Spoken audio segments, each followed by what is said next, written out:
નમસ્કાર, આપ જોઈ રહ્યા છો લખત ન્યૂઝ અપડેટ ચેનલ। તમામ સમાચાર અને અપડેટ મેળવવા માટે ચેનલને સબસ્ક્રાઇબ કરો અને બેલ આઇકન પર ક્લિક કરો જેથી તમામ સમાચાર અને અપડેટ તમને મળી રહે।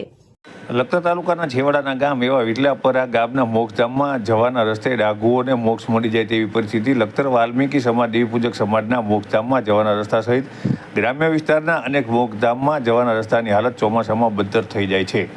લખતર તાલુકા મથક હોવા છતાં લખતર તાલુકા મથક સહિત ગ્રામ્ય વિસ્તારના અનેક ગામડાઓમાં ચોમાસામાં મોક્ષધામ ગામથી દૂર હોય અને જવાના રોડ રસ્તાના ઠેકાણા નહીં હોવાથી જ્યારે કોઈ વ્યક્તિ મૃત્યુ પામે છે ત્યારે તેમના સ્વજનોને હિન્દુ શાસ્ત્રમાં વર્ણવવામાં આવેલ 16 સંસ્કારમાંથી છેલ્લા એવા અંતિમ સંસ્કાર કરવાથી ભારે મુશ્કેલ પરિસ્થિતિ થઈ જાય છે। ત્યારે લખતર તાલુકાના વિટલાપરા ગામના વ્યક્તિનું મૃત્યુ થતાં તેમની શમશાન યાત્રા લઈ મોક્ષધામમાં જવું અતિ મુશ્કેલ થઈ ગયું હતું। તેમના સ્વજનો પોતાના સ્વજનની શમશાન યાત્રા લઈને જઈ રહ્યા હતા ત્યારે તેમને તેમના મૃત્યુ પામેલ સ્વજનનું નશ્વર દેહ નનામીમાંથી પડી જવાનો ભય લાગી રહ્યો હતો।